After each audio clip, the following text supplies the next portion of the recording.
reciben el nombre, efectivamente son materiales de nuestra área, y no solo de nuestra área, sino del área de la salud en general. Como interactúan con nuestras células, reciben un nombre específico estos materiales. ¿Qué nombre reciben? Se denominan medicamentos, se denominan fármacos, se denominan drogas. Aunque este último término, de acuerdo a la Organización Mundial de la Salud, está destinado exclusivamente para todas aquellas sustancias que producen adicción. Pero finalmente, seguramente en farmacología ustedes van a profundizar, finalmente les decía, son sustancias químicas que interactúan con nuestras propias células. Por eso también decíamos la clase pasada que tienen un mecanismo de acción y técnicamente a eso se denomina farmacodinámico. ¿Me explico? Seguramente con la experiencia que ustedes han pasado la semana anterior al manipular el alginato, se han dado cuenta que la forma de presentación de ese producto es... ¿Cuál es la forma de presentación de ese producto del alginato? Moli, polvo. Y se supone que tiene que haber un solvente. ¿Cuál es el solvente que ustedes han utilizado? El agua. Agua, muy bien. Por lo tanto, cuando nosotros mezclamos estos dos productos, o este producto como tal, interactúan entre sí. ¿Se han dado cuenta? Obviamente que hay que dispensar de acuerdo a lo que esté establecido. Porque si nosotros no dispensamos como esté establecido, se han debido dar cuenta y seguramente han pasado por esa experiencia. Se gelifica antes, o se fragua si ustedes quieren finalmente, o lamentablemente en el momento de llevar a la cavidad bucal, se desparrama por completo. Eso es producto de la relación polvo-agua, que seguramente vamos a aprender en algún momento. Entonces, están dando cuenta, en este caso, ese material interactúa entre sí. Obviamente, después se coloca en la boca del paciente y va a interactuar, pero difícilmente con nuestras células, excepto sobre la mucosa bucal. Por eso que cuando entra en contacto con la mucosa bucal, estos productos pueden de alguna manera producir una reacción alérgica, que se denomina reacción alérgica por contacto. Sobre todo determinados productos tienen esta probabilidad, por eso que hay que tomar en cuenta. Probablemente el alginato, en algunos casos rarísimos, porque ¿cuál es su origen del alginato? Muy bien, entonces es orgánico, porque tiene que ver con la vida. Entonces, en este caso, les voy a contar una anécdota particular. Yo le tengo alergia al pescado. Ustedes saben, obviamente, dónde viven. Entonces, yo no puedo, incluso cuando estoy cerca de los mercados donde se expende este producto, y por ahí me descuidé, empiezo a estornudar. No necesariamente estando cerca, ya por el olor ustedes se han dado cuenta, y seguramente han pasado. Ya, si están cerca se siente el olor característico. Pero me pasa lo mismo, yo empiezo a estornudar, como seguramente ha pasado con el polen de las flores, con el polvo, en fin, a algunos de ustedes. Me doy cuenta inmediatamente que está sucediendo algo. Entonces, ¿qué tengo que hacer? Buscar otra vía. Porque cuanto más me aproximo, esto empeora. Y no solo empeora, porque estas sustancias liberan, como en el caso del polen, liberan y se denominan técnicamente alergenos. Entonces, se introducen a nuestro organismo, en este caso por vía respiratoria, y producen alergia, por eso se denominan alergenos. Entonces, puede en el caso, repito, de los alginatos, de alguna manera, en algunos casos, pero no es que hayan entrado y hayan interactuado con nuestras células, porque si interactúan con nuestras células, ya reciben otro nombre esos productos que nosotros utilizamos en nuestra área, que se denominan fármacos. o medicamentos o drogas. Ya había conceptualizado de acuerdo a la Organización Mundial de la Salud minutos atrás. Entonces hay una gran diferencia, y repito, seguramente ustedes van a aprender en farmacología que no solo interactúa con nuestras células, sino que además tiene que metabolizarse. ¿Eso qué significa? Gracias a la circulación, porque finalmente llega a la circulación, gracias a la circulación se distribuye. Me duele el diente, yo no me pongo algo, me puedo poner en algunos casos, eso se llama acción local, pero me duele algo, para no hablar solo de diente, me duele algo, tomo. Imagínense tomado, he utilizado esta vía de administración, me duele la cabeza, llega a la sangre, gracias a la circulación, el fármaco llega ¿a dónde? A este nivel para interactuar con mis células y obviamente calmar, mitigar ese dolor. Aunque les había dicho la clase pasada, es importante establecer que, antes de medicar, El diagnóstico. muy bien, establecer la etiología. Esto es importantísimo. Por eso decía, como son sustancias químicas, los fármacos también, al interactuar pueden producir, en este caso y con facilidad, una reacción alérgica. Un ejemplo, el día de mañana cuando ustedes estén colocando anestésicos locales a uno de sus pacientes y ustedes no se han tomado la molestia de elaborar la historia clínica, ese paciente puede tener antecedentes alérgicos. Lo que les decía minutos atrás, si yo soy alérgico a algo, tengo probabilidad de hacer alergia ¿qué? A los anestésicos. Entonces, no solo al pescado, seguramente alguno de ustedes, a los frutos secos, a lo que fuere, ¿no? Incluso al agua fría, cuando uno se levanta, no en esta época, seguramente más adelante, en invierno, otoño-invierno, toca el agua, las fosas nasales y uno empieza a estornudar. No sé si les ha ocurrido alguna vez, producto del cambio de temperatura. Entonces es una respuesta de nuestro organismo, que algo está pasando, algo está ingresando. Entonces en este caso, al hacer la punción del anestésico, va a ingresar a través de esa vía hasta el torrente circulatorio. Y no nos olvidemos que en el torrente circulatorio y en determinados órganos, nosotros tenemos mecanismos de defensa, células de defensa. Entonces estas células de defensa, como son cuerpos extraños, pueden reaccionar y producto de esta reacción que se denomina antígeno y anticuerpo, se puede presentar un síndrome alérgico, una alergia o un cuadro de hipersensibilidad. ¿Y cuál es la manifestación clínica de un cuadro de hipersensibilidad, de una alergia? A ver, ¿alguien ha pasado por esa experiencia? ¿Qué es lo que se siente después de media hora, obviamente, de haber consumido por vía digestiva? Pero como es la vía, a través de la punción, la vía directa que se llama, las manifestaciones son casi de inmediato, 5 o 10 minutos. Peor que si es por vía endovenosa, por eso los cuidados que hay que tener en el caso de la administración, repito, de fármacos. Entonces, ¿cuál es la manifestación clínica de esta reacción antígeno y anticuerpo? Ha entrado un cuerpo extraño, en este caso, ¿quién? El anestésico. ¿Quién reacciona frente a esa situación? Mi organismo, porque tengo mecanismos de defensa, las denominadas inmunoglobulinas, que seguramente van a estudiar en fisiología. Entonces se produce una reacción, un enfrentamiento, como seguramente pasa en algún momento. Voy a utilizar esta analogía: universitarios, policía. Producto de ese enfrentamiento hay heridos, incluso hay desenlaces fatales. Entonces lo mismo en nuestro organismo. ¿Y cómo me voy a dar cuenta de que el paciente está con alergia? Les había dicho, son manifestaciones clínicas que yo las tengo que identificar para ponerme en acción.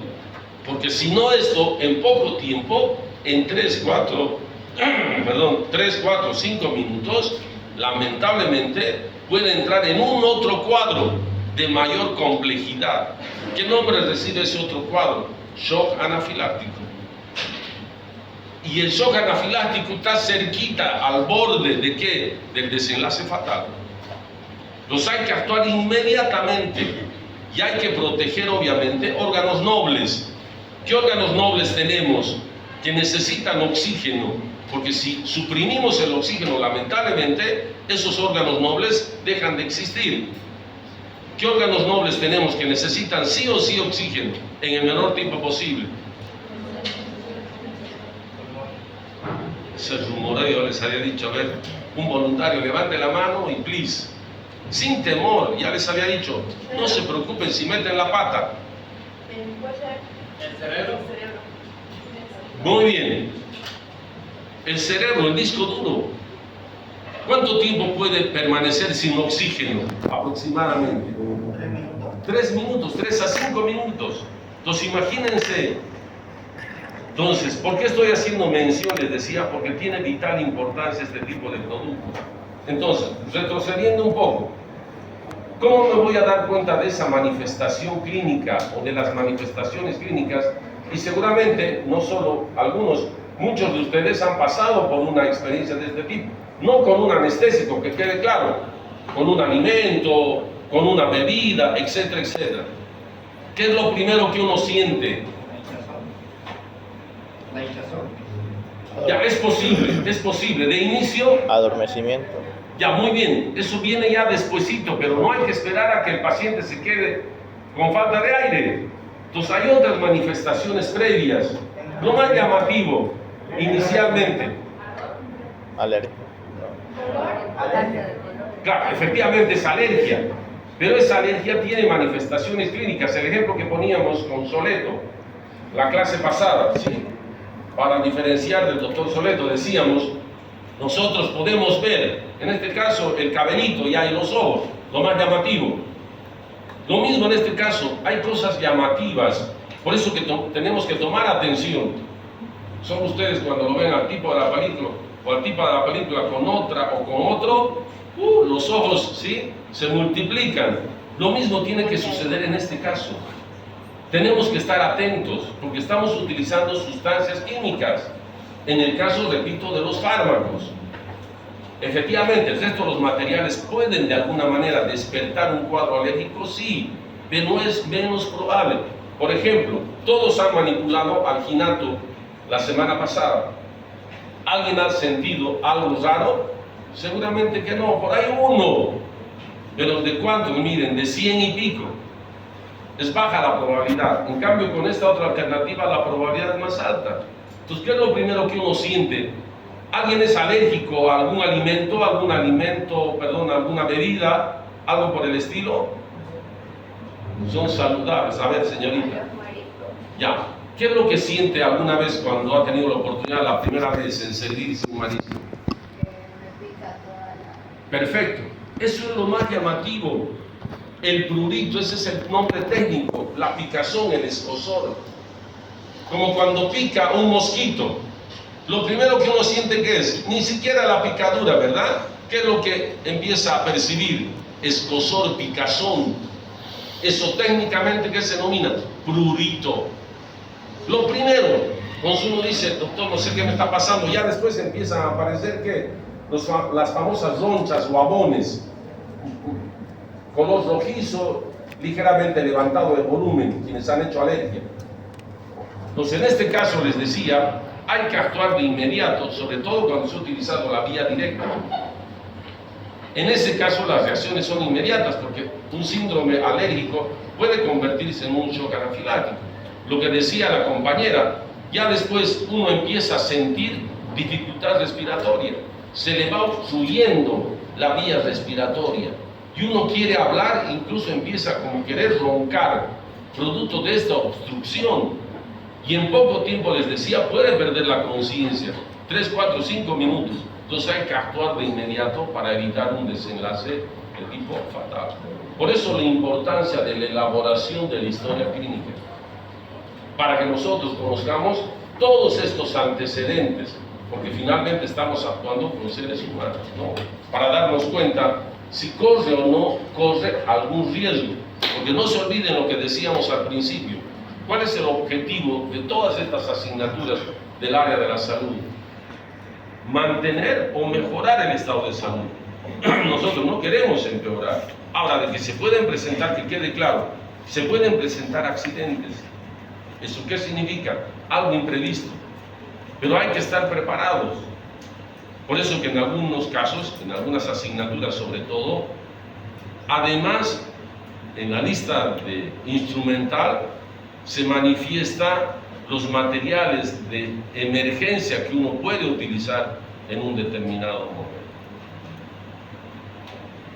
Entonces, cerramos con esto. Y para cerrar, decimos que hay diferentes tipos de materiales, diferentes tipos. Por lo tanto, nosotros necesitamos clasificarlos, sí o sí. ¿Qué criterios vamos a utilizar para clasificarlos? Existen diferentes formas, diferentes criterios. Un criterio general, y por ahí a ustedes les va a servir el día de mañana, estos materiales se clasifican en función a la especialidad.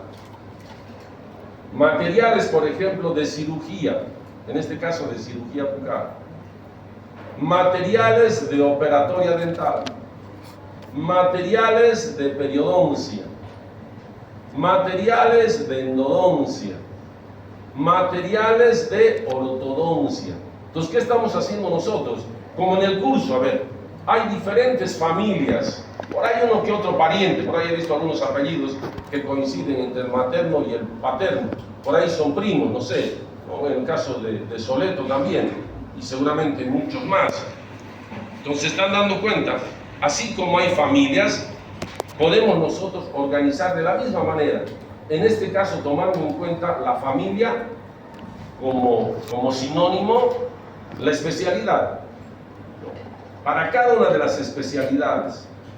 Ahora, que quede claro, hay materiales que nosotros utilizamos de forma común. Podemos utilizar en esta y en esta especialidad. Por ejemplo, ¿qué material? El material que ustedes han utilizado la semana pasada. Alginato. No solo se utiliza para operatoria, se puede utilizar en prótesis, se puede utilizar en cirugía, en fin, es un material común, como seguramente pasa con ustedes. Ustedes son estudiantes de segundo año y tienen asignaturas comunes. Si no todos, la mayoría, uno que otro por ahí una materia de primero, una materia de tercero, pero hay materias comunes, ¿sí? Se entiende, lo mismo con los materiales. Esa es la forma más simple y sencilla de clasificar, y seguramente en su momento nosotros vamos a finalizar a hablar de algunos materiales, de algunas especialidades en forma específica establecidos de esta manera. ¿Qué otra forma de clasificar nosotros tenemos estos materiales? De acuerdo a una característica. ¿Qué característica? Su funcionalidad. Y de acuerdo a su funcionalidad, ¿sí?, estos materiales pueden ser auxiliares o pueden ser biomateriales. Y dentro, no se preocupe que vamos a después describir cada uno de ellos. Solo estamos clasificando de forma general. Ya habíamos visto una alternativa, de acuerdo a un criterio. ¿Qué criterio hemos utilizado de principio? La especialidad. Materiales de tal especialidad. Ahora estamos utilizando otro criterio. ¿Cuál es ese criterio? La funcionalidad. La función de ese material, perdón, o de esos materiales.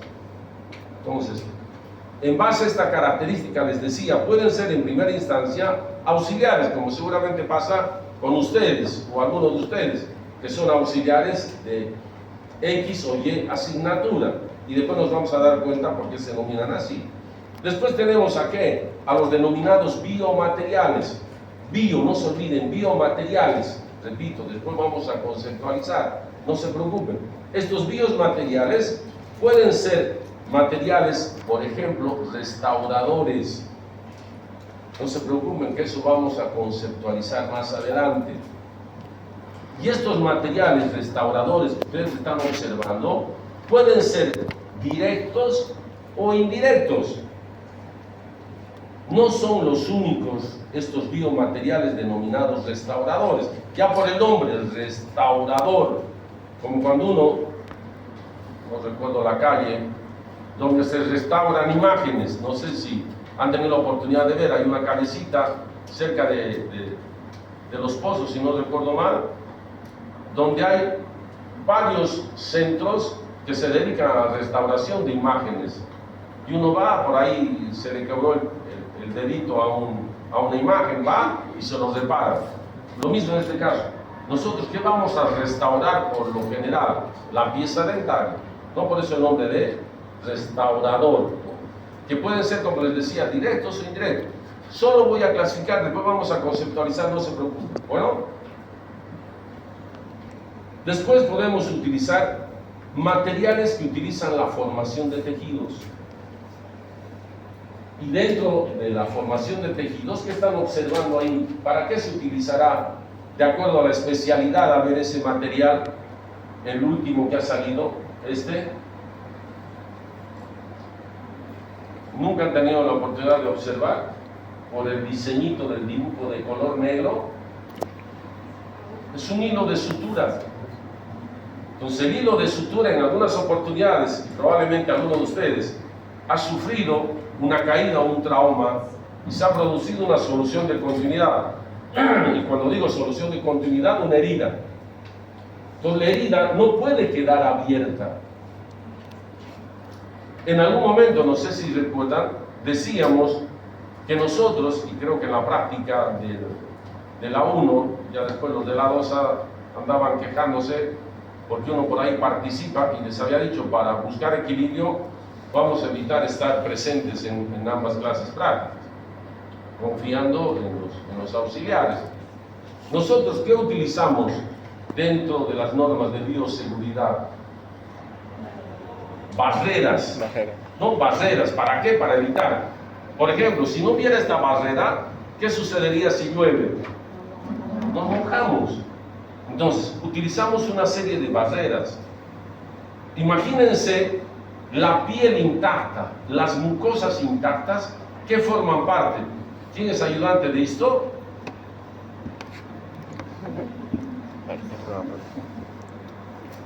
¿Qué forman, Luis Fernando? ¿No? ¿Qué forman? Lo que estamos hablando. Barreras, son barreras naturales.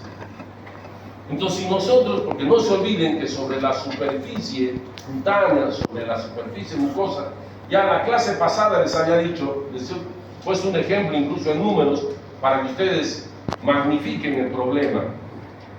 Entonces, si esta barrera natural yo la corto, ¿qué sucede con esos microorganismos? Ingresan estos agentes infecciosos. Y si mis defensas no son buenas, lamentablemente, se producen hechos, y esos hechos, ¿qué son? Enfermedades. Y muchas de estas enfermedades, les decía, son crónicas, pasan desapercibido de principio. Uno no se da cuenta de estudiante, ¿no? Uno cree por la edad que tiene Superman, no pasa absolutamente nada. Llega el día de mañana a ser profesional, a la consulta privada, 4 o 5 años y empieza a presentar una serie de manifestaciones clínicas. Quiere establecer qué es lo que ha sucedido y no se da cuenta que probablemente que ha podido pasar un descuido durante su formación. Por eso la importancia. Entonces, en ese caso, yo quiero estimular la formación de tejidos. ¿Qué tengo que hacer? Puntos de sutura.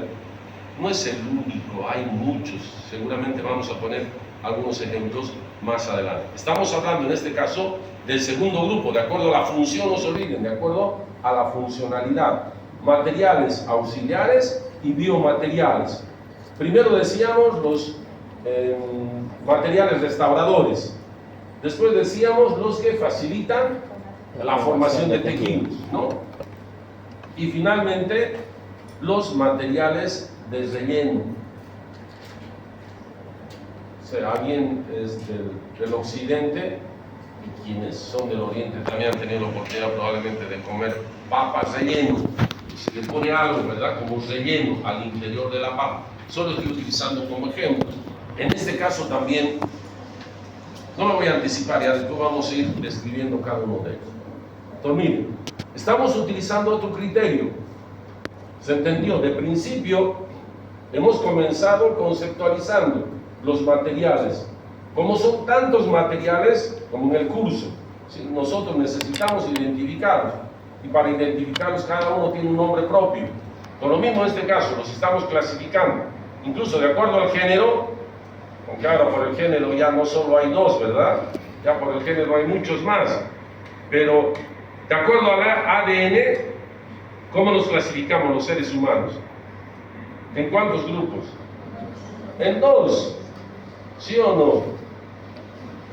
Entonces, de la misma manera, en este caso estamos utilizando criterios para clasificar estos materiales. En primera instancia, ¿qué criterio hemos utilizado? La especialidad.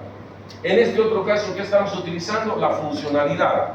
¿Para qué sirven esos materiales? ¿No?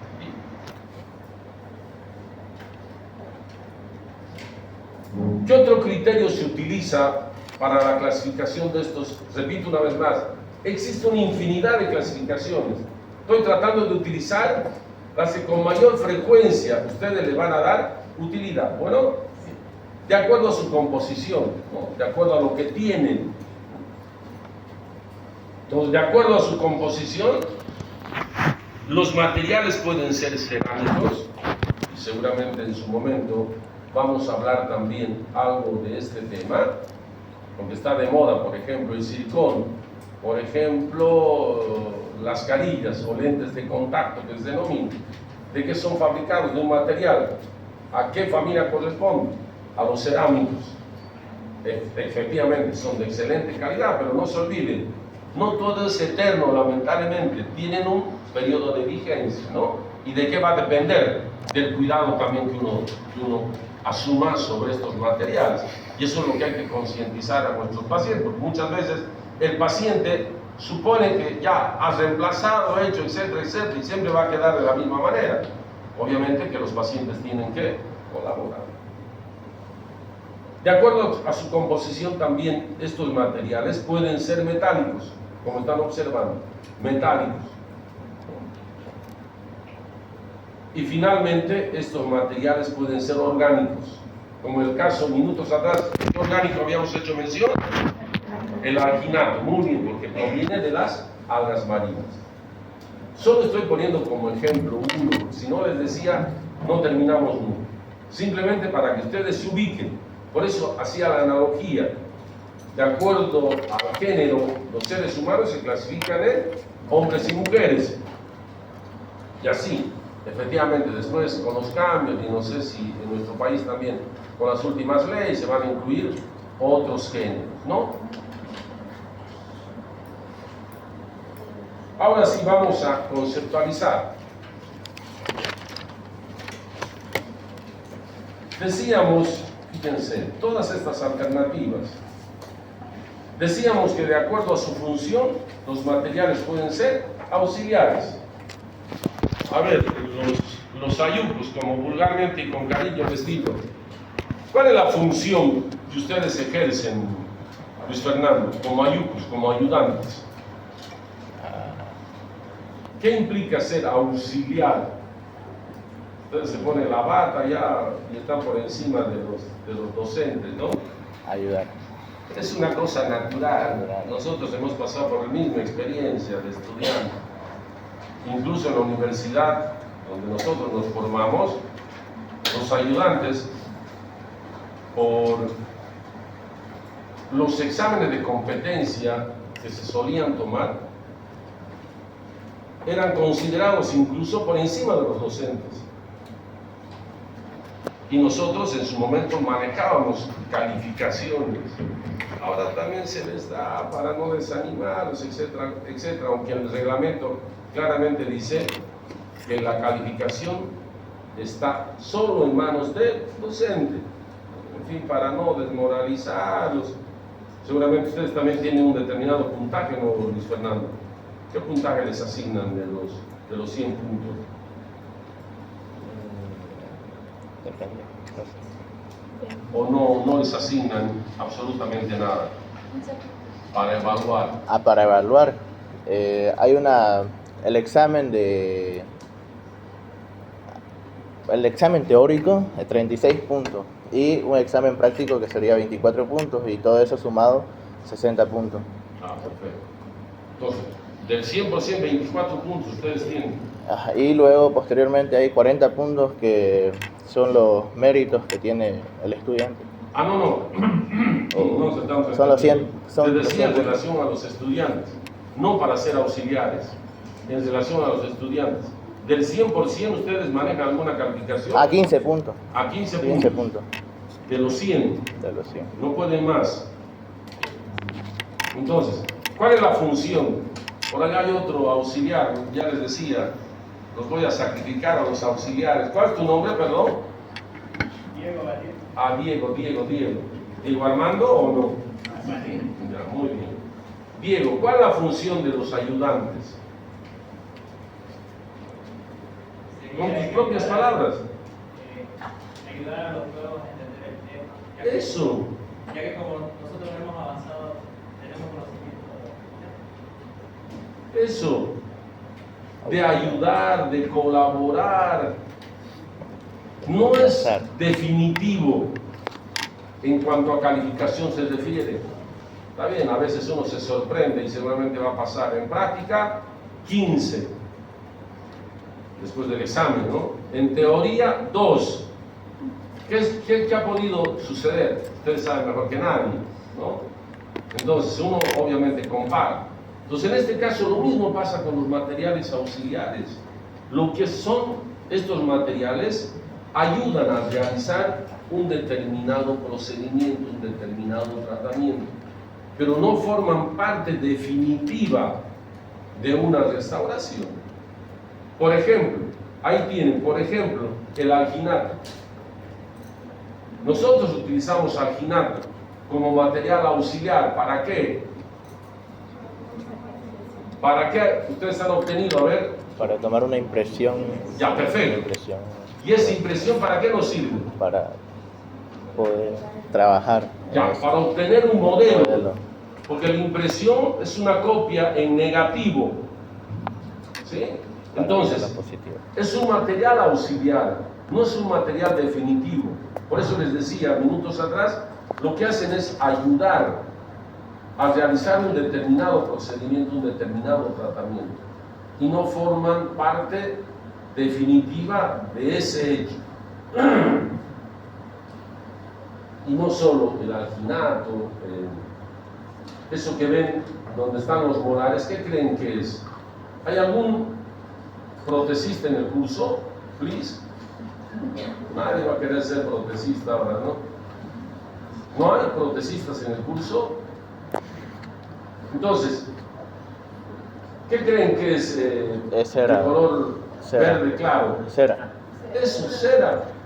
La cera también es un material auxiliar, porque no forma parte de un tratamiento definitivo. Sobre esa cera, obviamente, ¿qué voy a elaborar? Una corona se llama cuando se reemplaza la porción coronaria en su totalidad. Una corona, no sé, de resina, de metal o de lo que fuere. Entonces me está sirviendo como material auxiliar. En algunos otros casos, y ahí están observando ustedes, un modelo de trabajo. Sobre esa impresión nosotros tenemos que vaciar utilizando yeso, que creo que es su próxima práctica, no sé si habrán finalizado con la primera. Ahora, existen modelos de estudio, existen modelos de trabajo. Obviamente, si es un modelo de estudio, y minutos atrás me preguntaban sus compañeras, tiene que estar impresionado todas las características, no solo de las piezas dentales, sino también de la mucosa bucal, para que nosotros estudiemos, porque no podemos centrarnos a la cavidad bucal, ¿se entiende? Aunque ustedes cuando están comenzando a trabajar, por poco no están en el interior de la cavidad bucal. No se olviden de las normas de bioseguridad. Estamos acostumbrados a utilizar por comodidad, porque uno no puede respirar, se sofoca. El barbijo, ¿dónde utilizamos? Donde corresponde, o evitando las fosas nasales. Por lo general, evitando las fosas nasales. ¿Sí? Entonces, a través de la respiración, nosotros podemos contagiarnos de una serie de enfermedades. En nuestro medio, lamentablemente, hay una enfermedad, y seguramente después van a ver en microbiología, el bacilo de Koch, no sé si han visto en alguna de las asignaturas, ¿qué transmite el bacilo de Koch? Tuberculosis. Muy bien, la tuberculosis. En nuestro medio hay alta incidencia y prevalencia de tuberculosis por el nivel socioeconómico de ese tipo de pacientes. Entonces, como nosotros estamos ahí prácticamente en contacto íntimo, no nos damos cuenta de esta situación y se transmite a través de las denominadas gotitas de flujo. De eso que alguna vez ustedes han visto incluso en los memes, uno haciendo un discurso y por ahí sale una gotita, ¿verdad? Y se ve con claridad. Todo lo mismo en este caso. Tengamos cuidado, incluso es más. Por eso me hubiese gustado participar, pero con el cambio de horario lamentablemente no voy a poder ni a uno ni a otro para equilibrar.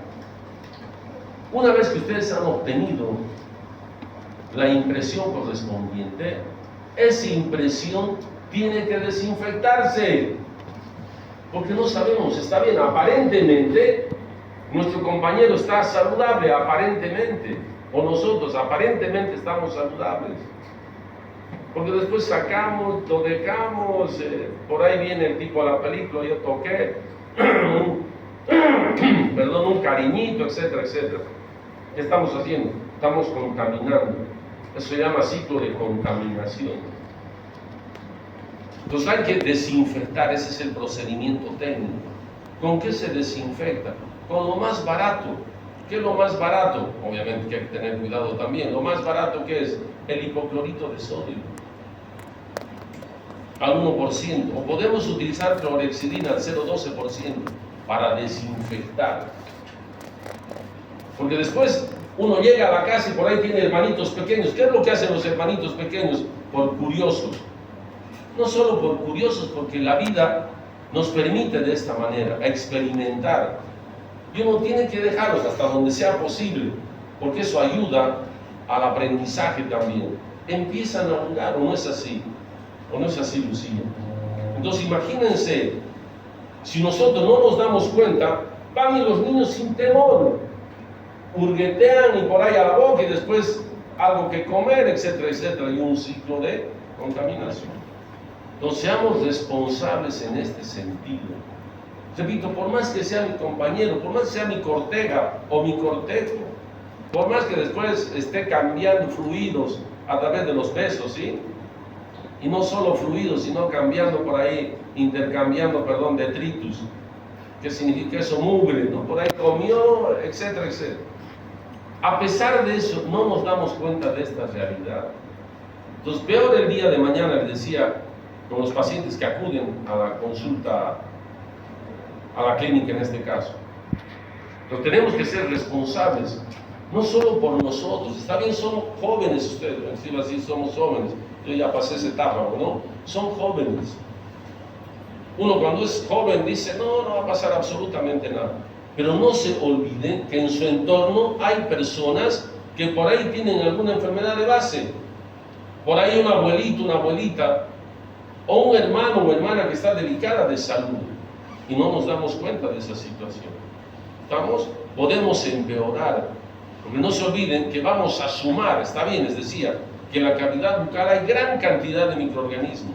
Gran cantidad. Por eso que nosotros recomendamos el cepillado, que si no, no tendría sentido, ¿no? Incluso antes de hacer la impresión correspondiente, tendríamos que hacer buches. Buches con algún antiséptico. Incluso para eliminar las burbujas, las posibles burbujas. No sé si eso han aprendido también en la parte práctica. Bien, entonces, retomando lo nuestro, existen una vez más materiales auxiliares. Ya saben que lo único que hacen es ayudar. No es algo definitivo, algo que nos va a ayudar. Por eso preguntaba a alguno de sus compañeros, ¿no? Y entre ellos, por ejemplo, para terminar, está el famoso IRM, el óxido de zinc-eugenol. En algunos casos, cuando hay un compromiso de una determinada pieza dentaria, y eso vamos a aprender también más adelante, cómo yo tengo que elegir, como cuando ustedes han elegido al tipo o a la tipa de la película, por una serie de características. ¿Sí? No con el primero ni la primera, ustedes, a veces sucede, pero no es lo normal, ¿no? Uno ve qué características presenta para que en función a eso yo opte por ella o por él. Lo mismo con los materiales. Entonces, en este caso, ¿cuál es la enfermedad que con mayor prevalencia e incidencia se presenta en las piezas dentarias? Habíamos dicho en un momento dado, las caries dentales. Las caries van comprometiendo la estructura de esa pieza dentaria. Entonces hay que establecer también la profundidad, porque si están cerca de la pulpa, otro procedimiento. Pero si solo es esmalte y por ahí algo de dentina, otro procedimiento, es distinto. Entonces, en este caso, como por ahí ustedes que están aprendiendo hacen la preparación cavitaria que se denomina, y no es posible concluir en una sola sesión. Entonces necesitamos 2 sesiones. Y al paciente no lo podemos despachar con su olla preparada, que es lo que comúnmente se dice, con su cavidad preparada. Tenemos que cubrir esa cavidad, porque además, imagínense, si yo dejo la dentina expuesta, con la saliva, ¿qué se produce? Una enfermedad, un cuadro patológico. ¿Qué nombre recibe ese cuadro patológico? Hipersensibilidad o hiperestesia dentinaria. ¿Se entendió o no? Dicho de otra manera, las piezas dentarias estructuralmente, por dentro del esmalte, ¿qué presentan? Por dentro del esmalte, ¿qué presentan? ¿Qué se llama esa estructura dentaria? La pulpa. Por ahí sin miedo, vamos. Dentina, muy bien, dentina. Ustedes se han dado cuenta que nosotros no tenemos dentina expuesta. Hay una probabilidad, seguramente en anatomía dentaria van a ver en la terminación amelodentinaria, es una probabilidad, pero por lo general dentina expuesta no existe. Ahora, se supone que por la caries se come, si me permiten el término, se desmorona el esmalte y puede quedar al descubierto la dentina. Más la preparación que nosotros hemos hecho, yo para preparar, por ejemplo, quiero reconstruir esta pared. Entonces, seguramente está dañada, yo tengo que sacar todo lo dañado, ¿verdad? Para reconstruir. Lo mismo en la pieza dentaria. Tengo que sacar todo aquello que está dañado con una serie de instrumentos, que pueden ser manuales o pueden ser rotatorios. Eso van a aprender en operatorio. Yo retiro y se ve ya la dentina. Entonces, yo no puedo dejar al descubierto, porque esa dentina expuesta más la saliva, ¿qué va a presentar? Este cuadro, hiperestesia dentinaria. Va a tomar algo frío, algo caliente el paciente y va a sentir dolor. No es porque tenga inervación propia la dentina, sino es producto, ¿quién salió de esto? Decíamos, Luis Fernando, producto de, ya la clase pasada.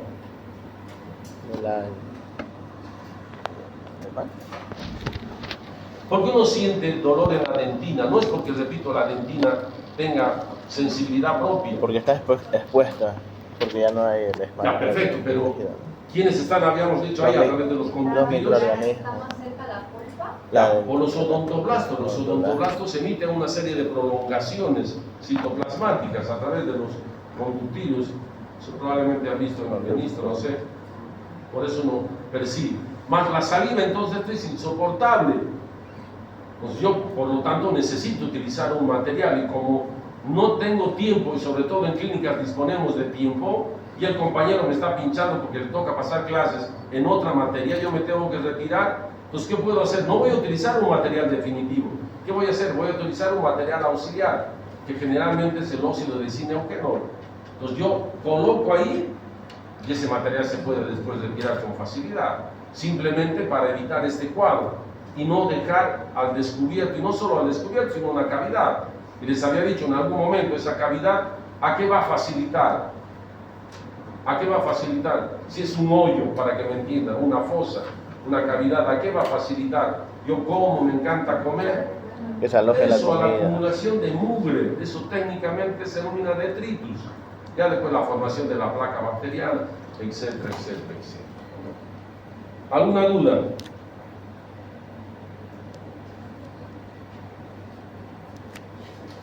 Entonces seguimos hablando de la clasificación de estos materiales en base a un criterio. ¿Qué criterio estamos utilizando en esta oportunidad? La función.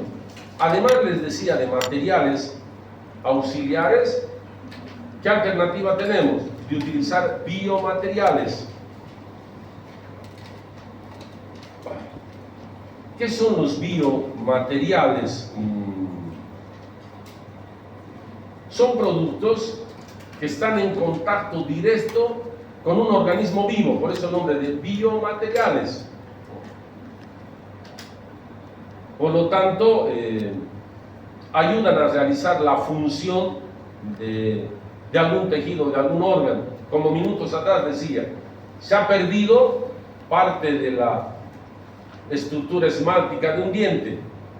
Yo tengo que restaurar eso, tengo que reacomodar con un material biocompatible o biomaterial para devolverle ¿qué? La funcionalidad.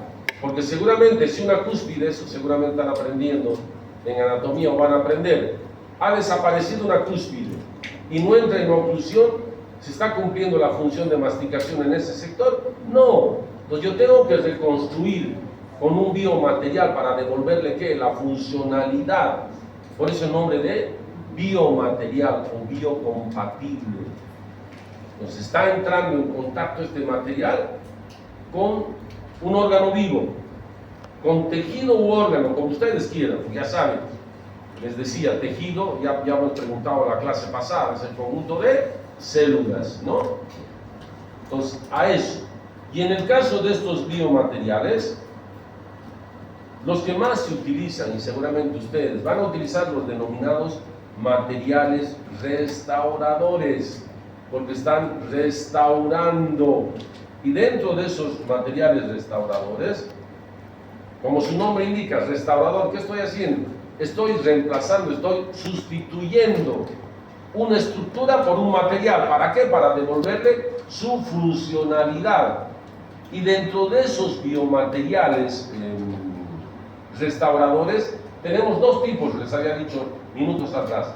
Directos, como en este caso, directos, que se utilizan en forma directa, para disculpar la misma terminología, en la boca del paciente. Por ejemplo, la amalgama de plata.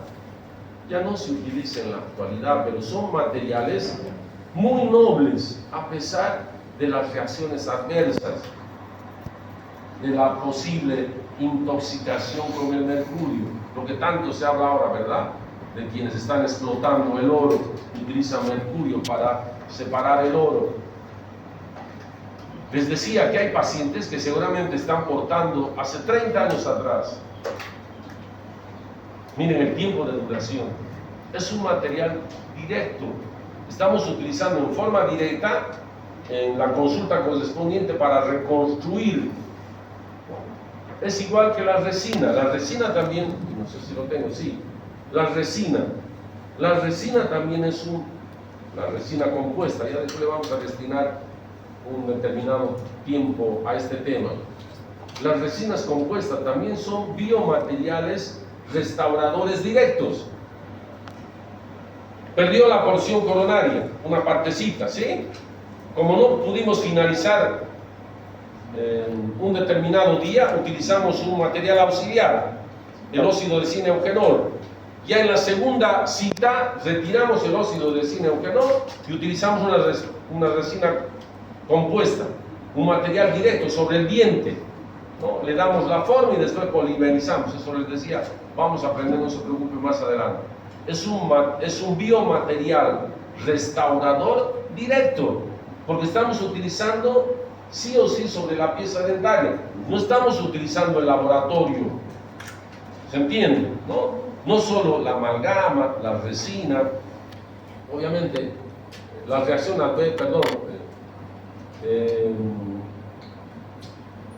el efecto adverso de la amalgama, por ejemplo, en la coloración, tiñe, pigmenta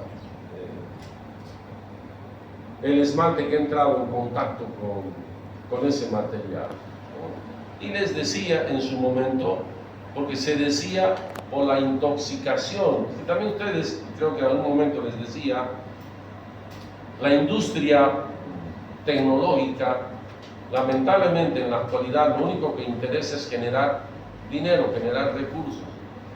Entonces, como se dieron que la amalgama obviamente duraba mucho tiempo, han buscado, entiendo yo, materiales mucho más estéticos. Efectivamente, la resina compuesta tiene las mismas características en cuanto a coloración del diente. Ahí no hay ese cambio de coloración característico como la amalgama, pero les decía que la resina directa tiene un tiempo de duración, ¿no? Y hay por ahí algunos pacientes ya de varios años que optan en cambiarse amalgama por una resina compuesta, pero son materiales que estamos utilizando, biomateriales en forma directa sobre la pieza dentaria para reconstruir. Por eso hablamos de biomateriales restauradores, ¿no?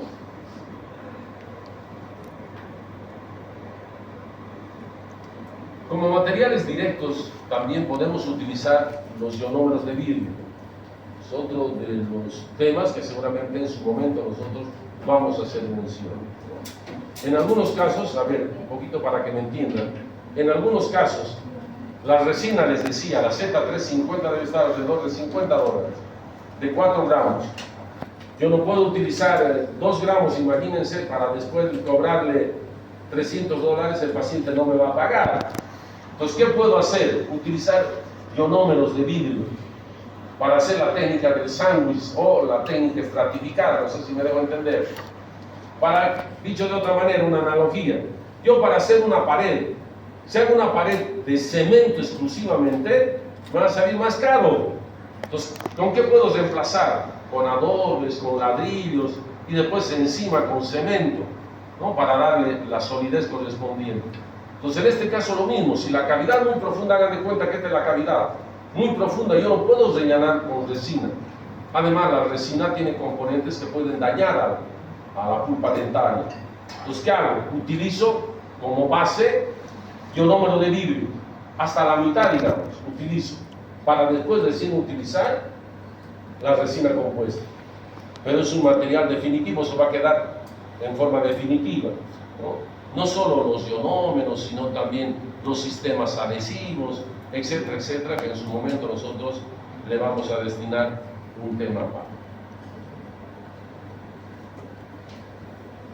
Minutos atrás hacía referencia del óxido de zinc-eugenol. Ese es el oxifosfato de zinc, sirve para cementar. En algunos casos, por ejemplo, yo necesito cementar una corona. Los voy a utilizar en forma directa que el oxifosfato de zinc. En la actualidad se utiliza muy poco, ¿no? Utilizamos materiales de mejor calidad, como los ionómeros. Los ionómeros no solo sirven, después vamos a clasificar, no se preocupen, no solo sirven para rellenar, sino también para cementar. Y al cementar seguramente ustedes se están dando cuenta cómo se utiliza el cemento Portland Sucre o el cemento que ustedes quieran para construir un edificio. Minutos atrás les hablaba del óxido de zinc-eugenol.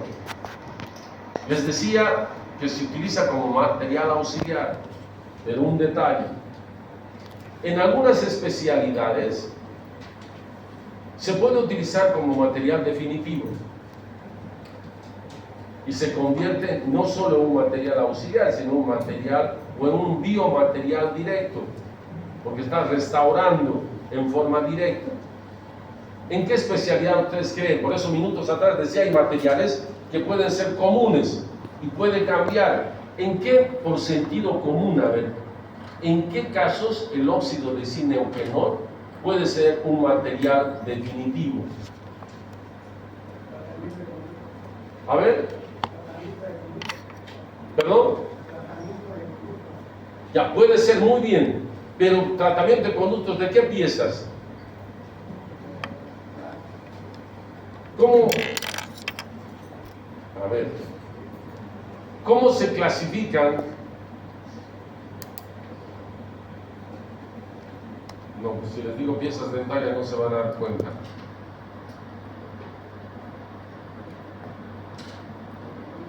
Sí, señorita.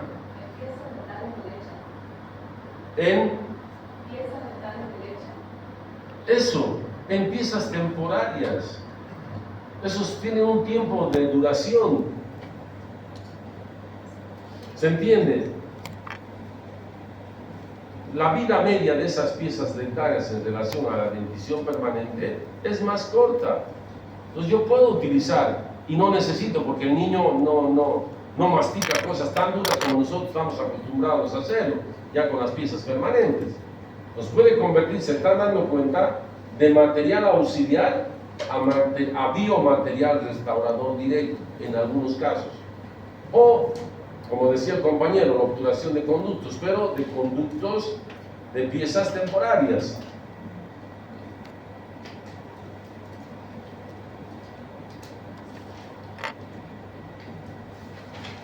Y los indirectos, estamos hablando de biomateriales, ¿no? Biomateriales restauradores. Se había dicho, en directos e indirectos. Como su nombre indica, son indirectos. Entonces, ¿qué tengo que yo efectuar? Tengo que entrar en contacto con un determinado laboratorio para que a través de ese laboratorio me confeccionen. Por eso, indirecto. En el caso de ustedes, hemos tomado impresión, después modelo de estudio y después enviamos al laboratorio, no sé, para, por ejemplo, en este caso, para la construcción de una prótesis removible que se denomina en cromo cobalto. Esa es la parte esquelética de cromo cobalto. Sobre eso se elaboran las piezas dentales como tal y la simulación de la encía como tal, ¿no? Pero la parte esquelética, así se denomina, está confeccionado en cromo cobalto. ¿Y eso dónde se efectúa? No lo puedo hacer en forma directa en la boca del paciente. Tengo que hacer a través de un laboratorio, por eso el nombre de biomaterial restaurador indirecto. No solo estas, el cromo cobalto es una aleación colada, por eso cromo cobalto. Tengo que calentar, tengo que fundir, por eso preguntaba si alguien es o no protesista, ¿no? O laboratorista. No solo eso, la utilización, por ejemplo, de resinas. Yo quiero elaborar una prótesis no solo removible, sino también fija. Cuando digo removible es porque el paciente se va a poder retirar. Cuando es fija va a quedar en boca del paciente hasta cuando el tiempo de vida establezca, pero no se lo puede sacar y poner, sacar y poner. Pues puedo utilizar, por ejemplo, resina acrílica, que seguramente ustedes van a utilizar en alguna de las prácticas, ¿no? Eso en el laboratorio, y después de construir en el laboratorio, por ejemplo, la prótesis, recién llegó a la boca del paciente. ¿Y esto qué es lo más común? Es una corona de porcelana o de cerámica. Yo no puedo elaborar directamente, en forma directa en la boca del paciente. ¿De qué tengo que valerme? De un laboratorio.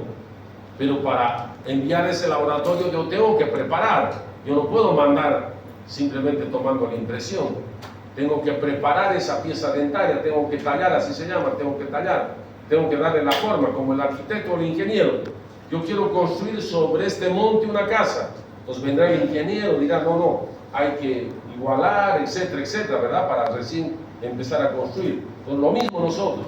En esa pieza dentaria tallamos, ese es el nombre técnico que se utiliza. Se desgasta todo lo necesario como para que después, por alguna razón, porque está dañado parte de la estructura, no porque esté sana, ¿sí? Se talla y sobre eso se toma impresión y se envía al laboratorio. El laboratorista con cera primero, material auxiliar, con cera reconstruye, así como vieron minutos atrás, reconstruye. Incluso podemos hacer la prueba en boca con la cera, hay que tener mucho cuidado, ¿no? Para después recién convertirlo en material definitivo, en cerámica. Entonces ya este material definitivo, que se ha elaborado en forma indirecta, recién está en condiciones de colocar en boca del paciente. Por eso el nombre de biomateriales restauradores indirectos. No lo estamos haciendo en boca del paciente, sino primero a través de un laboratorio.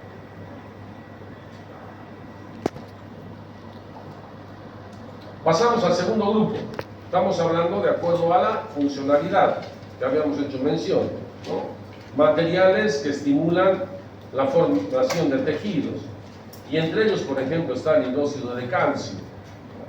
Algunos ejemplos, seguramente ya, por eso el nombre, ahí no hay necesidad de conceptualizar, ¿verdad?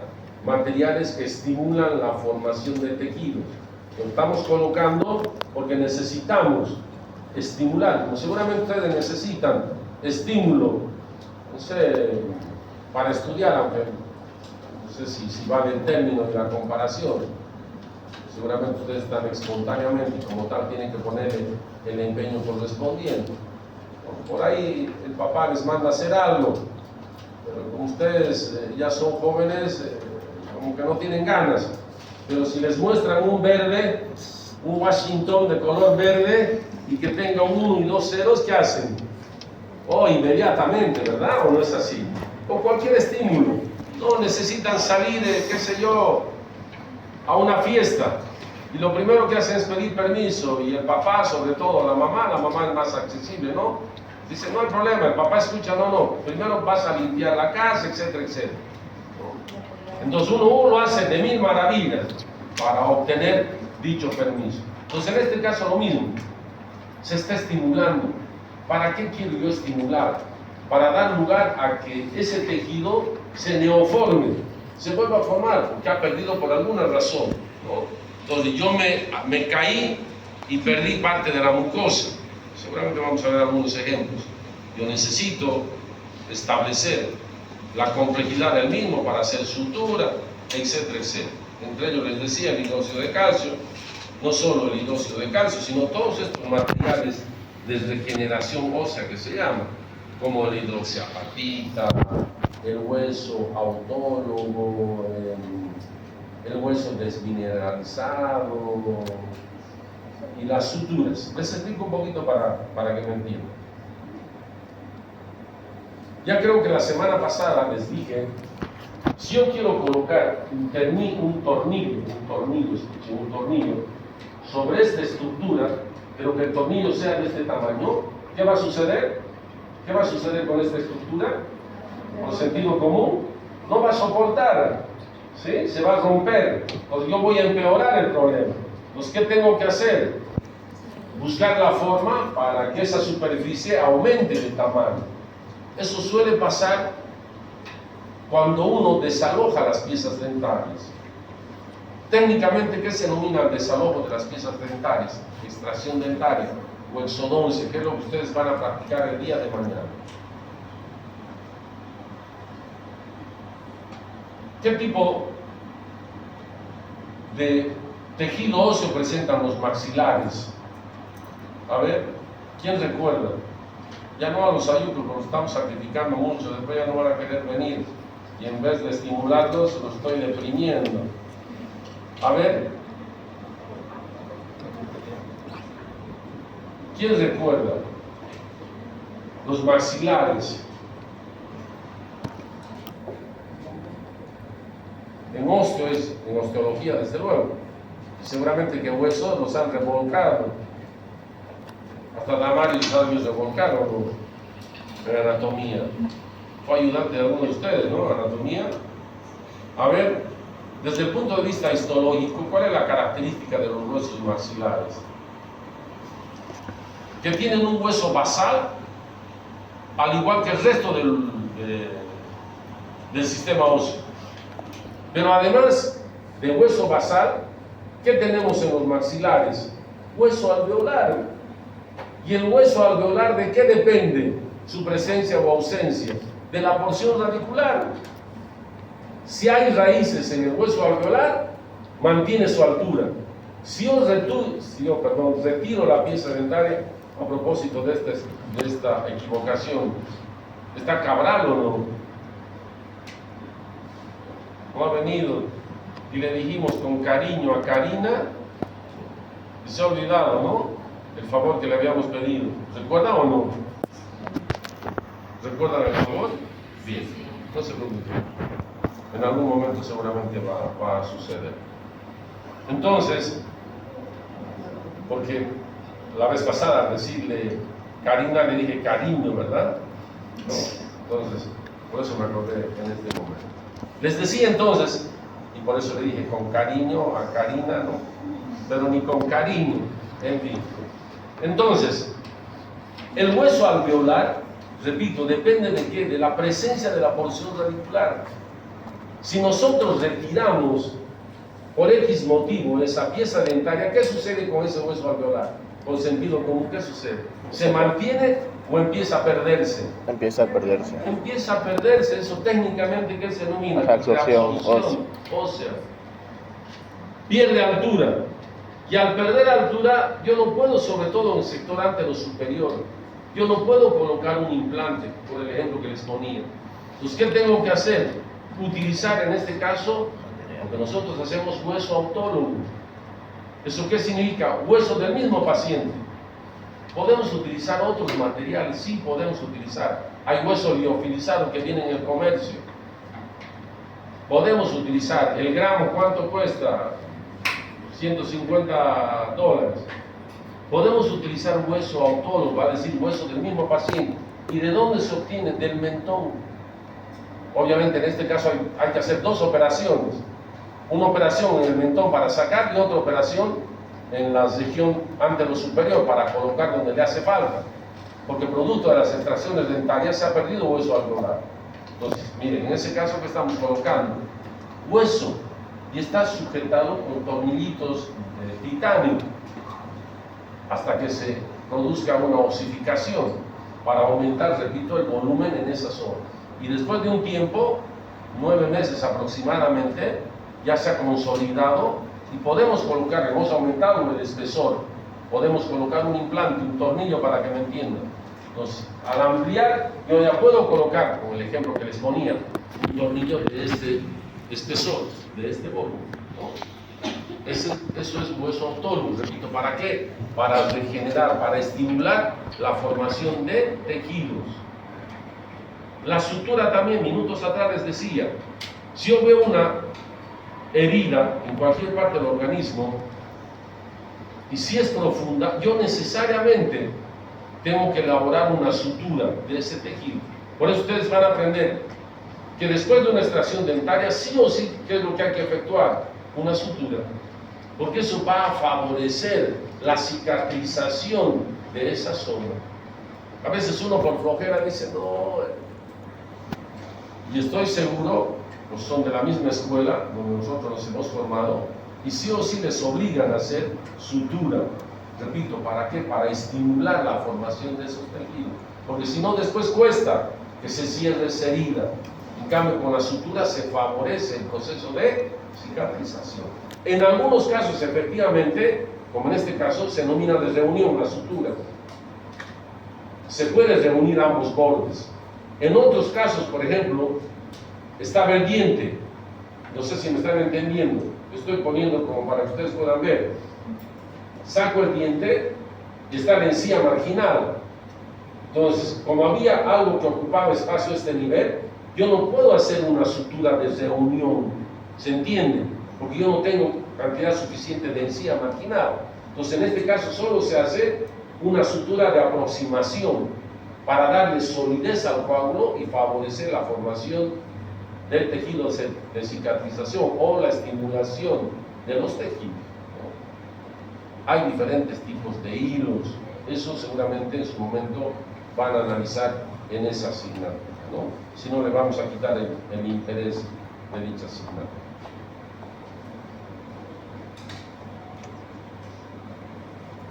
Y los materiales de relleno.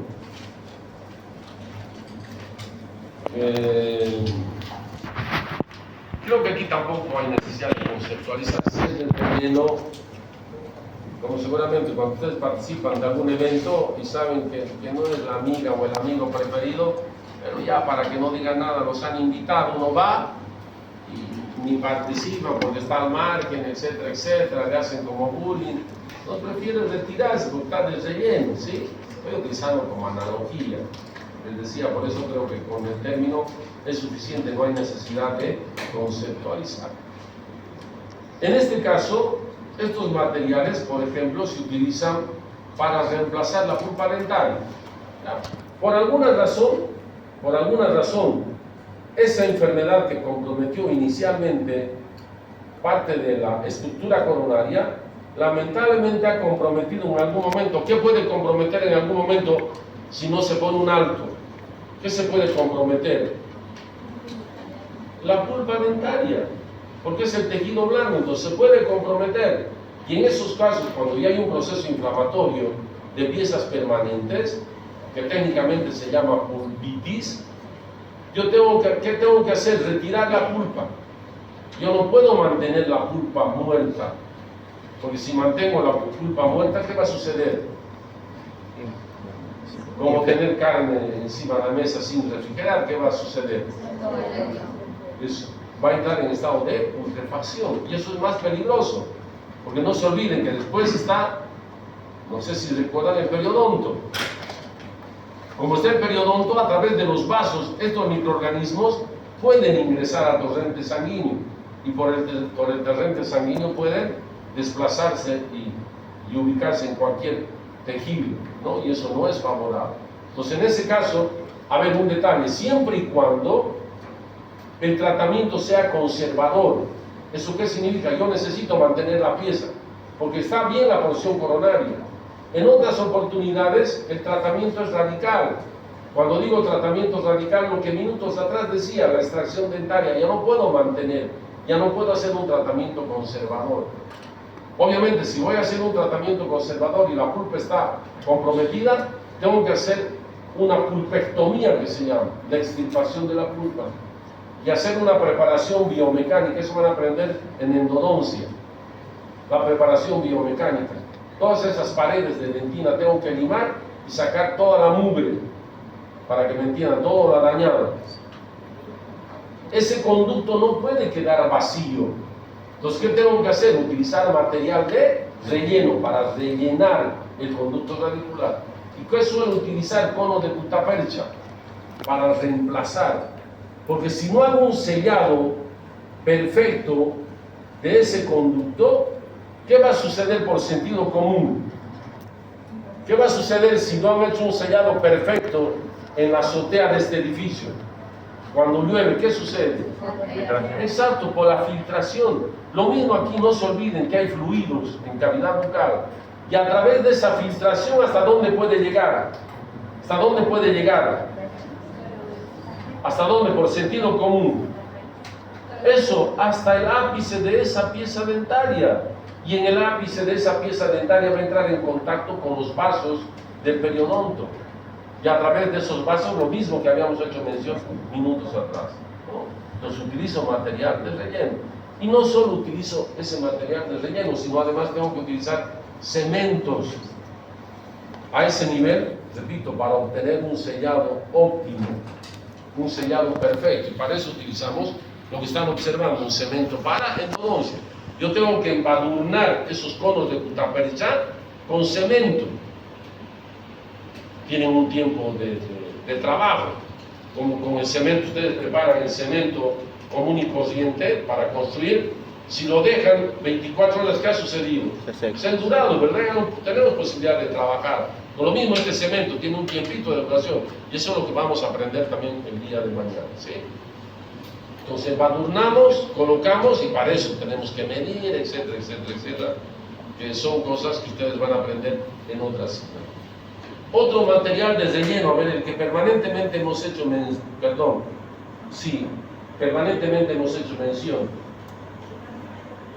¿Qué están viendo en los molares inferiores? A ver.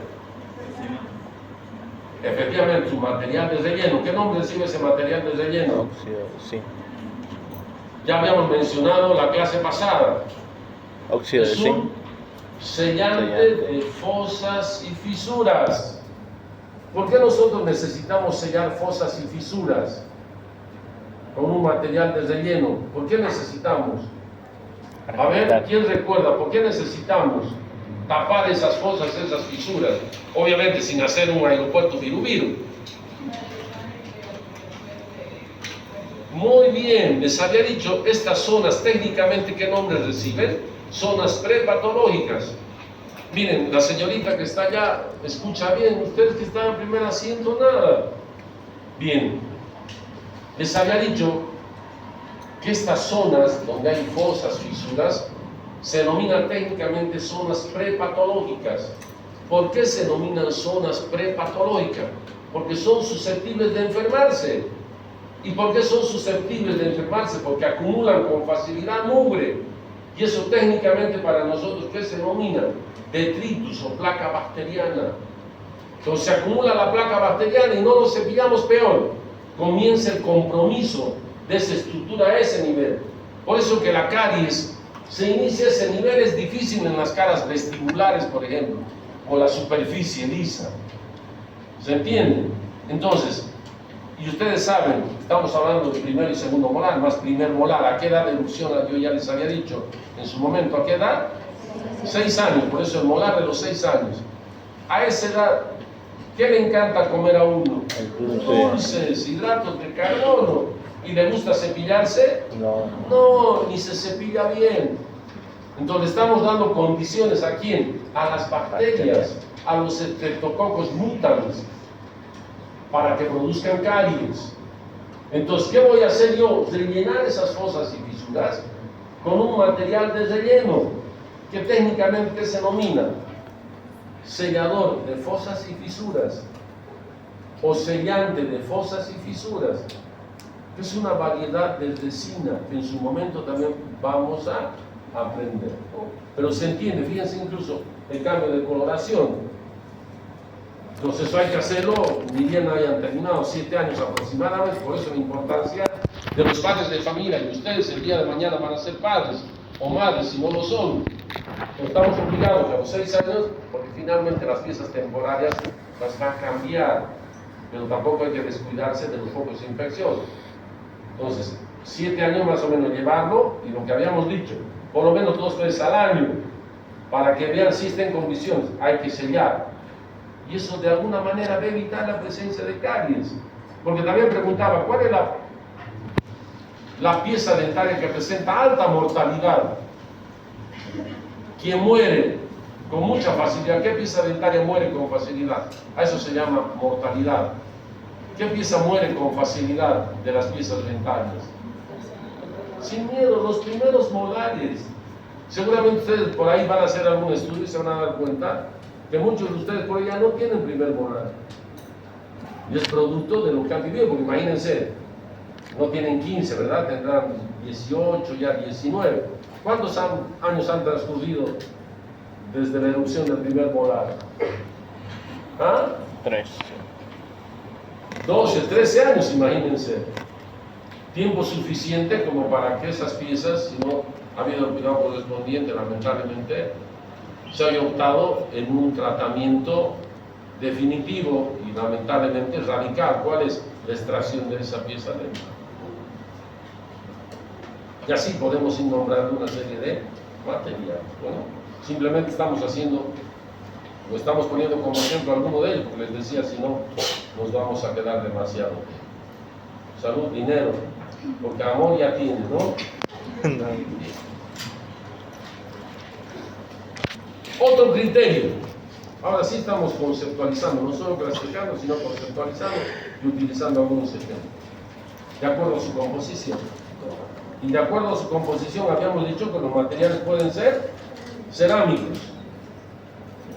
Y dentro de esos materiales cerámicos podemos, por ejemplo, al yeso, a los revestimientos, a la porcelana, al ionómero de vidrio, al fosfato de zinc, al hidróxido de calcio, entre otros. Vamos a solo utilizar un par de ejemplos. Repito, ahora estamos viendo otro criterio, de acuerdo a la clasificación de estos materiales. Les decía, de acuerdo a su composición, de acuerdo a lo que contiene. En su momento también vamos a ir viendo cada uno de ellos, lo que contiene, como seguramente nosotros. ¿Qué contenemos internamente? ¿Sí? Muchos órganos, ¿no? Corazón, pulmones, riñón, cada uno con una determinada función, ¿no? En este caso lo mismo. Existen, después vamos a hablar de yeso, les decía, no se preocupen. Solo ahora estamos poniendo como ejemplo. Ustedes saben que los yesos utilizamos, por ejemplo, para vaciar nuestros modelos de trabajo en las impresiones que hemos obtenido. Si es de estudio, podemos utilizar el yeso 1, el yeso París. Si es, por ejemplo, para hacer una prótesis fija, para hacer una corona, el yeso 4 o 5. Eso vamos a aprender en su momento, no se preocupen. Porque, de acuerdo a esto, a lo que he hecho mención, el yeso 4 o 5 es de mayor resistencia. En cambio, el yeso París no es de mucha resistencia. Revestimiento, decíamos, en algún revestimiento, revestir. Seguramente ustedes han revestido algo en algún momento, no sé, algún juguete, algo han tenido que revestir. Creo que no hay necesidad de conceptualizar estos términos. Una vez que nosotros, para que me puedan entender, una vez que nosotros hemos elaborado el patrón de cera, eso que habíamos hecho mención inicialmente, les decía, hemos tallado para colocar una corona. ¿Por qué hemos tallado? Porque lamentablemente el diente ya estaba comprometido, pero no valía la pena hacer una restauración directa, sino una restauración indirecta. Entonces hemos tallado, hemos tomado impresión, hemos mandado al laboratorio, han obtenido el modelo de trabajo y sobre ese modelo de trabajo un patrón de cera con las características de esa pieza dentaria. Entonces yo necesito reemplazar con un material indirecto, definitivo, por ejemplo porcelana. Entonces para eso que utilizo hornos especiales. Y para meter a un horno yo tengo que revestir la cera, utilizo un material de alta resistencia para revestir y hacer un conductito especial. Entonces la cera está aquí adentro, aros de colado se denominan. La cera está aquí adentro, todo esto es metálico, también puede no tener metal. Hago un conductito por donde va a entrar el material. Primero va a salir la cera fundida y después va a entrar el material fundido, no sé si me están siguiendo. Porque ese patrón de cera es revestido, así se llama, revestimiento del material también, ¿no? El revestido, esa cerita, y voy a reemplazar la cera o la cerámica. Eso se hace en hornos especiales. Yo caliento a altas temperaturas, elimino la cera por ese conductito que he elaborado, elimino la cera, porque se supone que está la estructura dentaria ahí. ¿Y qué coloco después de la cera? Porcelana, ¿no? A través de un procedimiento, desde luego. Retiro, después tengo que darle la forma, el toque, el pulido, etcétera, etcétera.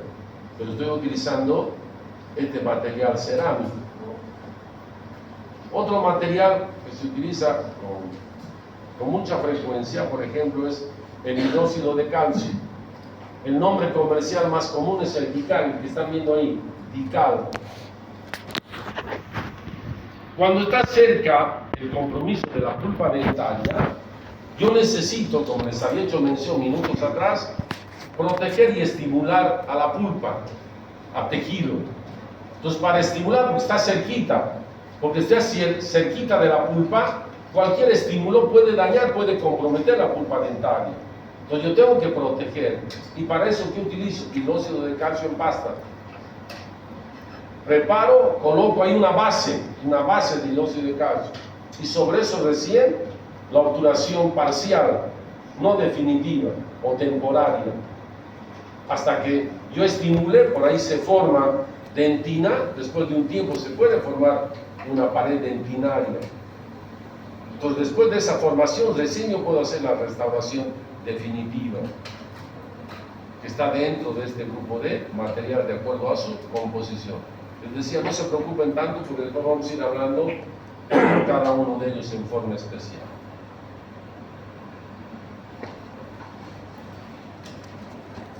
De acuerdo a su composición también habíamos dicho que los materiales pueden ser metálicos o son metálicos. Ahora, estos metálicos pueden ser aleaciones de coladas, el procedimiento que minutos atrás les había hecho en el laboratorio, de primero construir en serie y después fundir con un metal, que puede ser cromo cobalto, puede ser oro, puede ser orodén, lo que fuere, cualquier material, bajo el mismo procedimiento, pero sigue siendo un material metálico, es una aleación colada, por eso he dicho, porque viene en bloquecitos. Yo tengo que fundir eso a altas temperaturas y reemplazar la cera con ese material. Por eso hablamos de aleaciones coladas, ¿no? Y eso, no sé si en el laboratorio existe o no una fronda, incluso antes uno lo hacía manualmente, y en el laboratorio donde nosotros trabajamos de estudiantes, a veces el metal volaba y en la pared están los restos de los metales que se han utilizado incrustados, como recuerdo, imagínense. Es peligroso, obviamente, hay que tener mucho cuidado. Imagínense metal a alta temperatura, al rojo vivo. Eso llega a una parte corporal y va a producir un daño, peor que si son los ojos. Por eso, que en esos laboratorios, ¿qué es lo que hay que utilizar además? Barrera de protección. Son gafas de alta seguridad, ¿no? Para evitar estos inconvenientes. En algunos casos se utilizamos también la amalgama de plata, que es un metal obviamente, ¿sí? No solo, no solo aleaciones coladas, perdón, sino también aleaciones forjadas, que se llaman. Es una ortodoncia, forjadas que uno hace. No sé si han visto a sus compañeros de cuarto o quinto año doblando alambres. Eso es forjado, porque uno está haciendo, no necesariamente colado, para que me entiendan.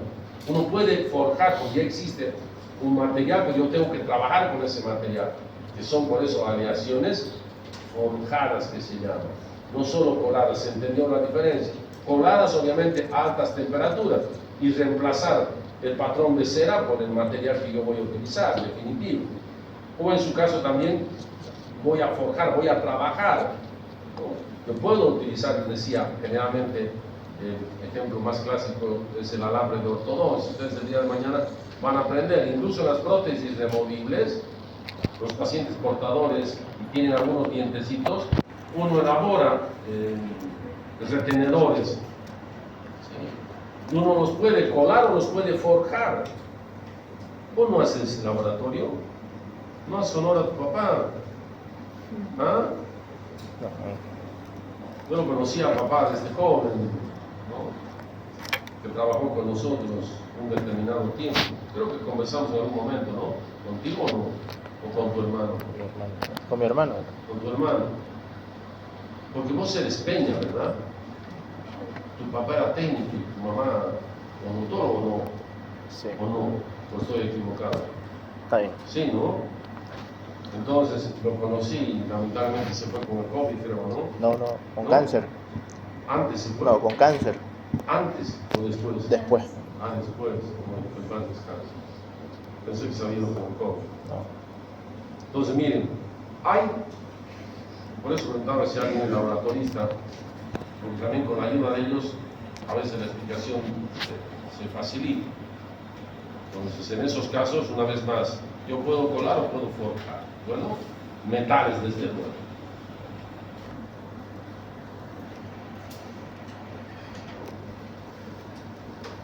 Y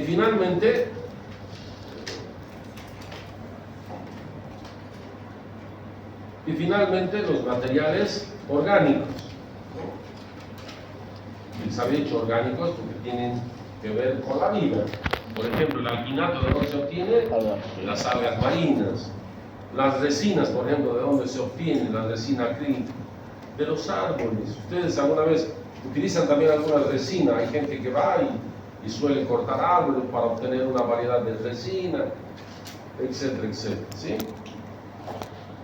No solo está la resina acrílica, también están los materiales de impresión, las ceras, las resinas compuestas, entre otros, ¿no? Que son materiales orgánicos. Dudas, preguntas, inquietudes, aportes, preocupaciones.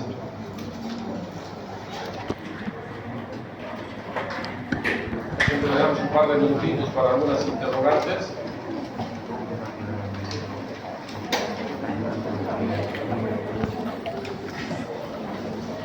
Dudas, preguntas, aportes, inquietudes. Nada. Bien. Si no hay dudas, jóvenes, Dios mediante, nos vemos.